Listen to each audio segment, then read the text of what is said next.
Ladies and gentlemen, Dr. Julie Radlauer Goldberg. Feeling the love. That's good. Have you ever met somebody and you just instantly knew that they would change your life forever? Well, that's what happened when I met someone that we'll call Frances.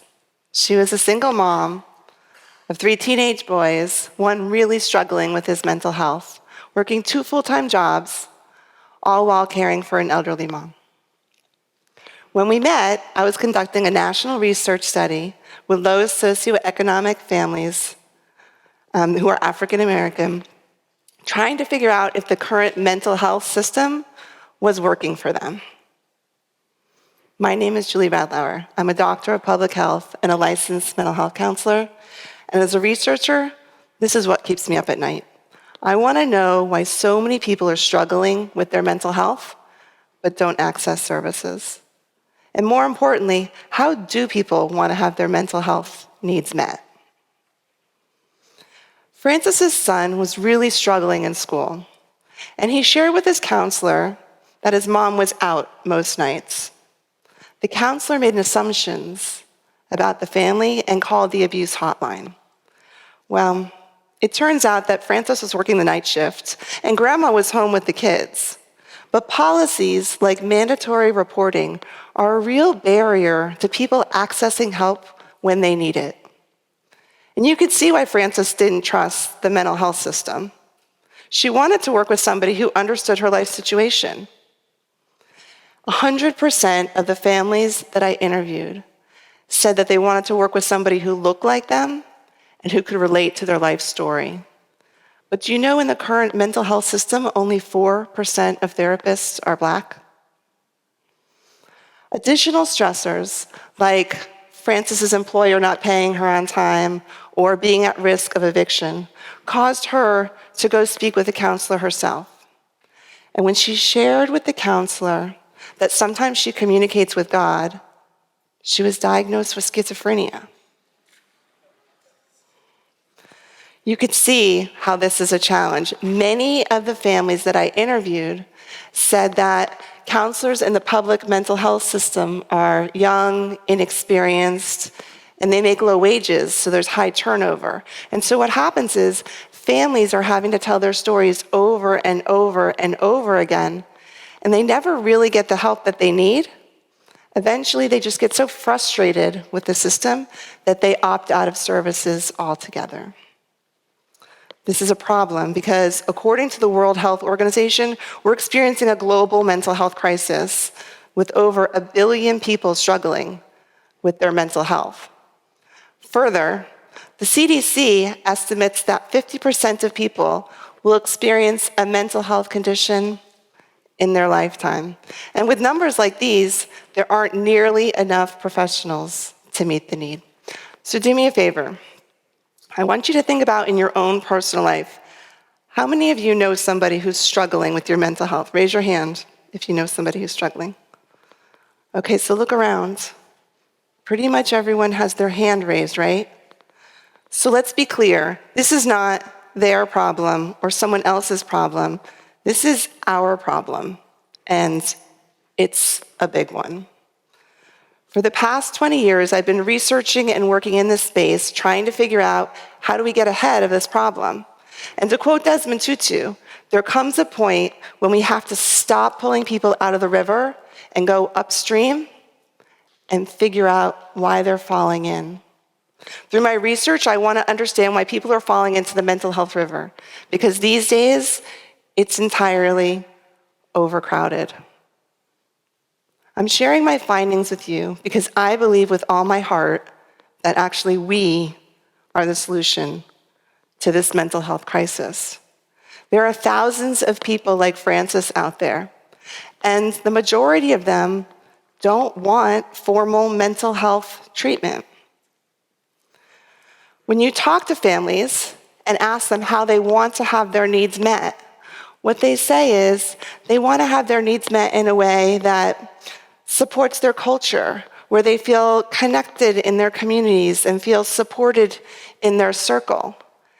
And interestingly, research out of Harvard estimates that really only 20% of us need formal mental health treatment to deal with what we're struggling with.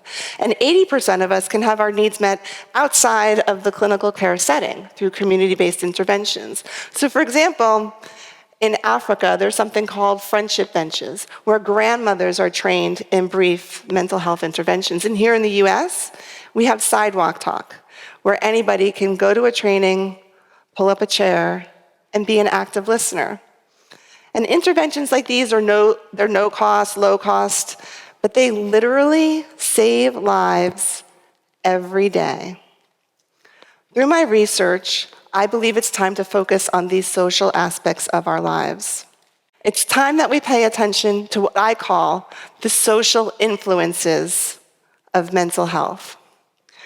These influences are based in science, and there's extensive research through the field of positive psychology that if you focus on these social aspects of our lives, we actually improve our level of happiness.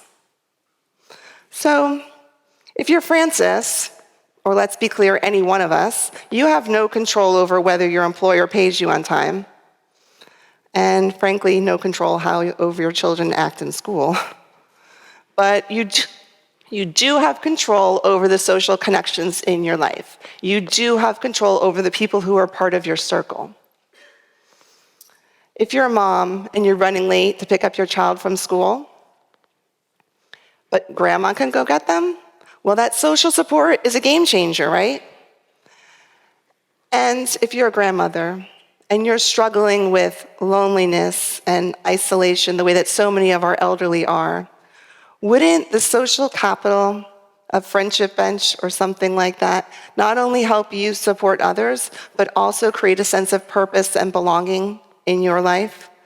These social aspects of our lives absolutely impact our mental health, and we need to harness them and use them every day for good to help ourselves and to help others.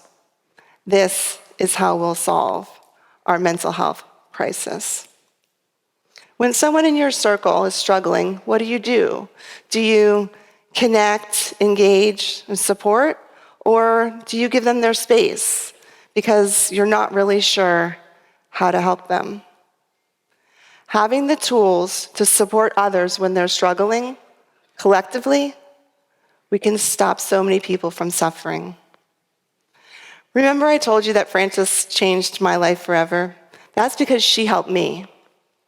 It was the summer of 2020, and our world was shutting down. Tensions were high with protests and economic downturn, and I was immersed in research with African American families studying structural racism in the behavioral health system. What I was finding is that many of the systems that we work within are actually a barrier to people getting the help that they need. And all of that took its toll on me. That's when I met Frances. She showed up, she listened, she challenged me, and she inspired me to continue. The people that were part of the study became a community. We laughed and we cried. And together, we developed a curriculum called Equitable Advancement of Support for Everyone, or EASE.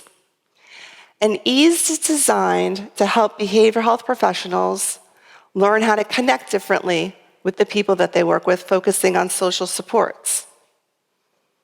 The coolest part is many of the study participants are actually trainers and coaches in the process now, so they're actually having an impact on the people and the systems that they were working in.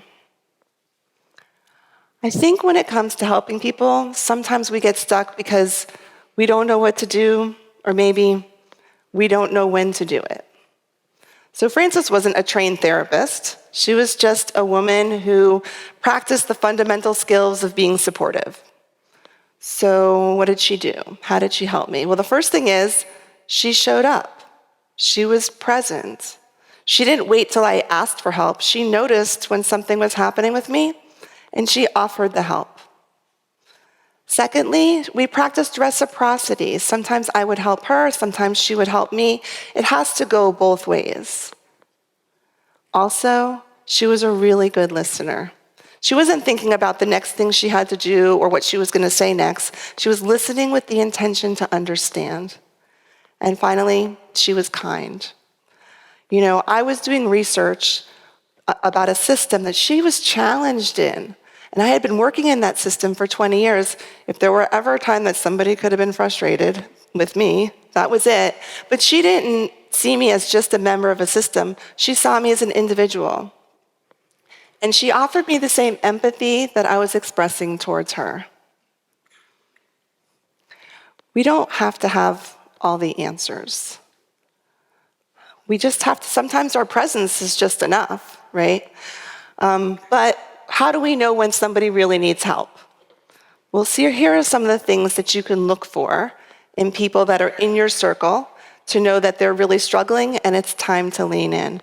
The first one is a change in behavior. So that could be that somebody used to be sleeping well and now they're not, eating well, now they're not. They used to be in a good mood, not so much anymore, right? Also, it could be that somebody's isolating, so you're calling them to make plans and they cancel on you over and over and over again. That's somebody you should be paying attention to. Maybe you recognize that they seem distracted or they can't finish their thoughts, or perhaps they're easily frustrated. They used to be easygoing and now any little thing sets them off. When you notice these behaviors in the people in your circle, lean in, not out. That's how we're going to solve our mental health crisis. It's going to take all of us putting our effort and our energy into focusing on the people just around us and making sure that when we notice something, we lean in and we're supportive. We don't have to have all the answers. We just have to have the courage to show up for others when they're struggling. My mission is to change the narrative on the treatment of mental health. Please join me in this movement. Everybody's struggling these days. And so I ask you, how will you save someone's life today?